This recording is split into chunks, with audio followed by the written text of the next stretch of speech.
Hello, it's Richard Wilson coming to you from Geneva, Switzerland. I operate the Family Offices Group, the world's largest professional association, family office professionals. And I also operate privateequity.com. And I was just recently at an event down the street here speaking on family offices. And one thing I talked about is what family offices are looking for in fund managers.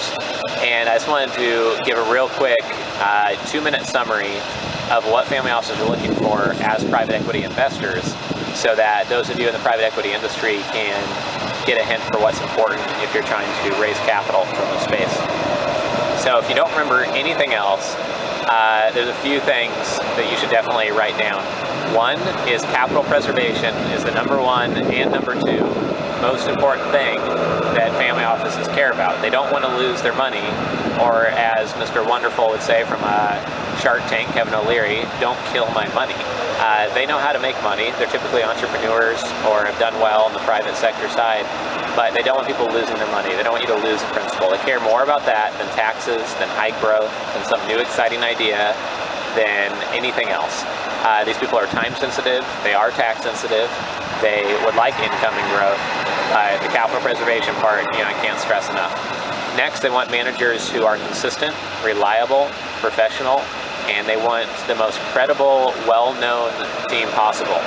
It's very smart for a fund manager to get some celebrity-type people on the team, whether they're ex-CEO of a large investment bank, or they came out of a large, well-known private equity shop, or whether they are just a well-known business figure who's now a savvy investor and he's gotten on board with your private equity fund, can make a massive difference in getting meetings and having people take you seriously.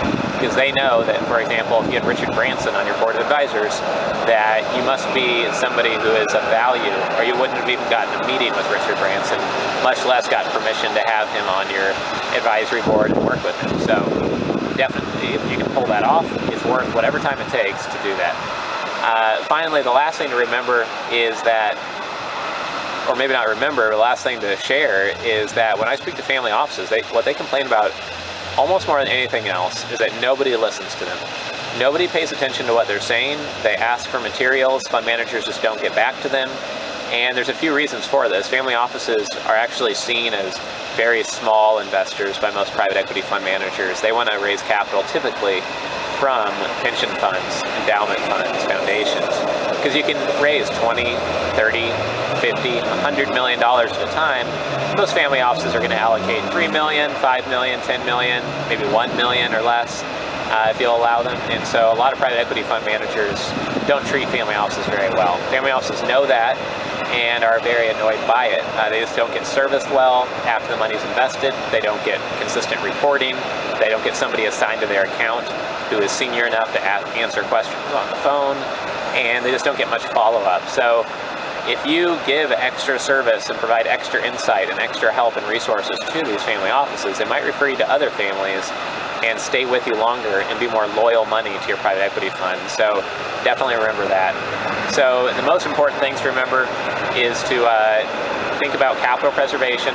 And when you're explaining your strategy to a family office, make sure that you don't forget to talk about how the portfolio is defended by your approach to deal sourcing and not getting to auction, overpaying for private company situations or things like that.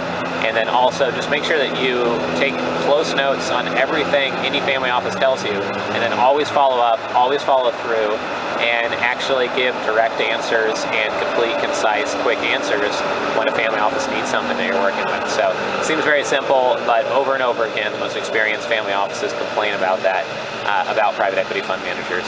So I hope that these few pieces of insight are helpful to you. I basically narrowed down an hour-long speech into just a couple minutes as the most important, kind of quick sound bites of the most important things I shared.